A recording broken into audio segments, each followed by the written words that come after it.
It's time for part 3 of my 5-part series on how to start a clothing business. It is a cold, rainy day here, so I've got some tea and I am ready to dive into all things sourcing with you.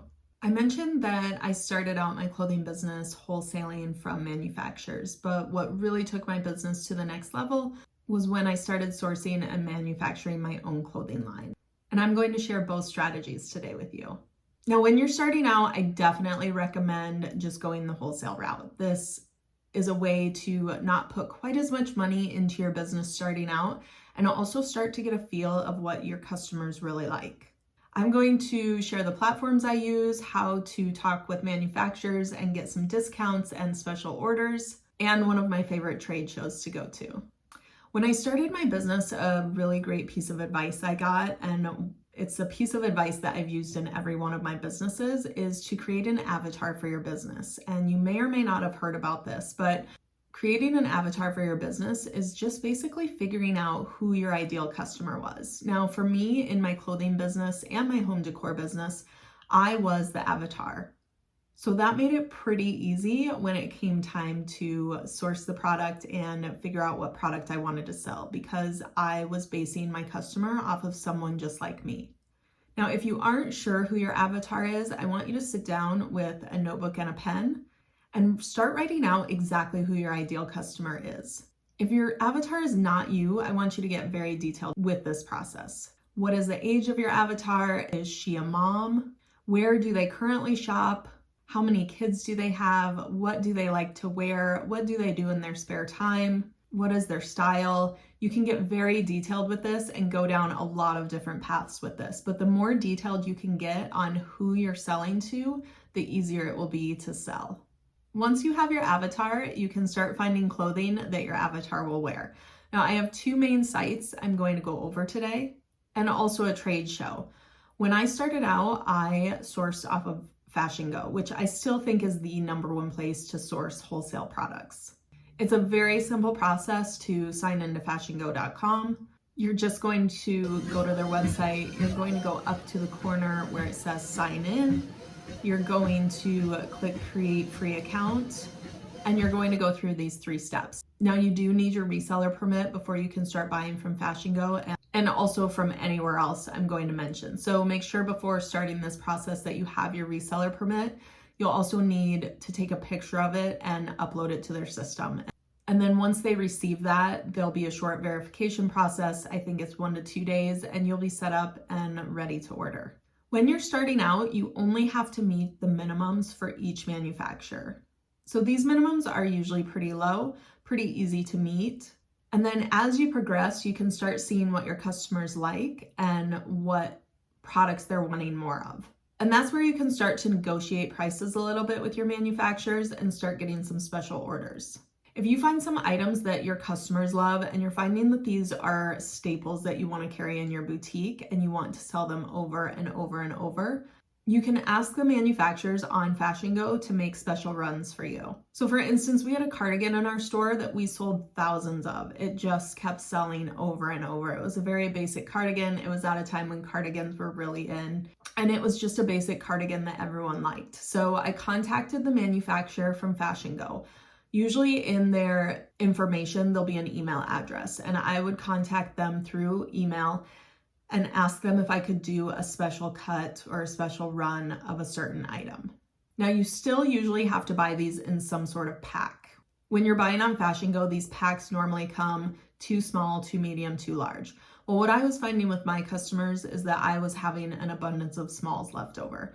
So I negotiated with the manufacturers and I had them do a special cut for me. I also wanted to start selling extra large and plus size in this cardigan.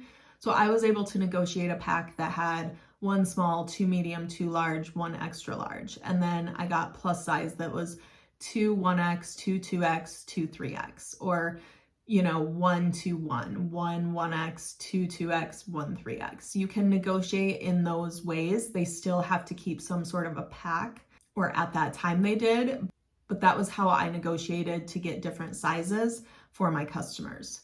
And then when you're asking to do a special run, they're going to tell you what their minimums are. And at that time, you can ask for a price cut because you're buying so many.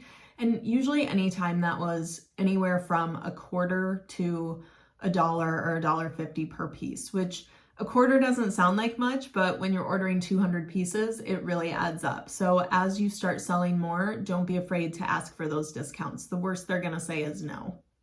I also want to note that it's very common for plus size clothing to cost more. So if a manufacturer doesn't offer plus sizing on their site and you end up special ordering that from them, it's totally normal for them to charge more for the plus size clothing because they're using more fabric. Okay, moving on to the next site, and this was a site that actually wasn't around when I was selling clothing, and that's Faire. And if you go to faire.com, there is a wide variety of items on faire.com. I think it's a really great resource for unique items. And also if you want to start selling some other items in your boutiques with the clothing, this is a really great place to go. You can find some really great add-ons. You know, there's clothing, there's hats, there's candles, there's notebooks, there's lip balms, there's hair ties, there is everything on Faire, and really unique items at really reasonable prices. One thing you do have to watch on Faire is just keep an eye on your shipping costs, because those can get a little bit high depending on the items that you're buying. So just make sure that you have enough of a margin there with the shipping cost to make it work in your store. But I wish that Faire had been around when I had a store, because there's so many fun add-ons that are unique. The last wholesale option that I want to talk about is the Magic Fashion event in Las Vegas. I would go to this event twice a year. They put it on twice a year. There are other locations, but Vegas is the biggest location for this show. When you go, it can be extremely overwhelming if you're new to this. So the show is usually 3 days long, and I would highly recommend being there for all 3 days. There's so much there that sometimes 3 days doesn't even feel like enough. And it's always overwhelming, so I would always take some breaks throughout the day. So just be okay with knowing that you need a break and getting away from it so that you can process kind of what you've seen and what you need to see yet. The main show is held in the Las Vegas Convention Center, but there's a bunch of other shows in different hotels across the city also that kind of are in addition to the Magic show. There are hotels near the convention center, but what I did is I stayed in a hotel that was on the strip, but close to a monorail entrance. And I would just take the monorail to the show every day. It's super cheap to ride. You can get an unlimited pass. That way, if you want to go back to your room for a little bit during the day and then go back to the show, it's very easy to get on and off. Traffic is usually always backed up going in and out of the convention center. So for me personally, I always tried to stay away from an Uber or something like that because it would just take so much time to get in and out of the convention center.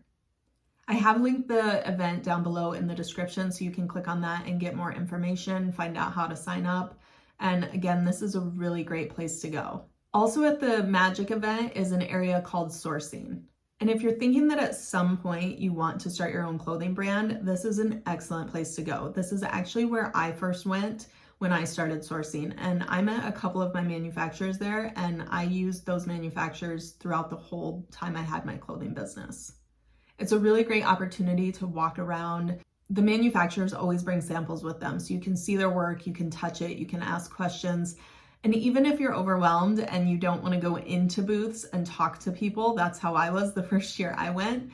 It was just nice to be able to walk around and kind of get a feel for what things look like. And I would pop into 1 or 2 booths and just ask some questions just to kind of start to figure it out. This will also always get ideas flowing for me. So if I go walk around sourcing, it just really helps get ideas flowing for me and gets my creativity going. I've also linked that below in the description so that you can click on that link and see what sourcing at Magic is all about. Another place to look for manufacturers is on Alibaba.com, and I definitely have a lot of manufacturers that I have met through Alibaba.com. I'm going to do an entirely separate video on sourcing on Alibaba, so that will be after this series, but that is a great place for sourcing. The nice thing about going to Magic and doing sourcing is you actually get to meet with the manufacturers face to face, and on Alibaba, you don't always get that same connection with them. Okay, I think that wraps up everything for today. In the next video, I'm going to be sharing all of my marketing tips. I'm going to go through photography, selling on third-party platforms, working with influencers, and the process I use for setting up and running Facebook ads. If you have any questions, be sure and leave them below, and I'm happy to answer those in a future video. Also, please subscribe if you haven't, and that way you won't miss the last 2 videos in this series. That's all I have today for sourcing products for your clothing business. I hope that you got a ton of valuable information in the path to starting your own clothing business, and thank you for following along.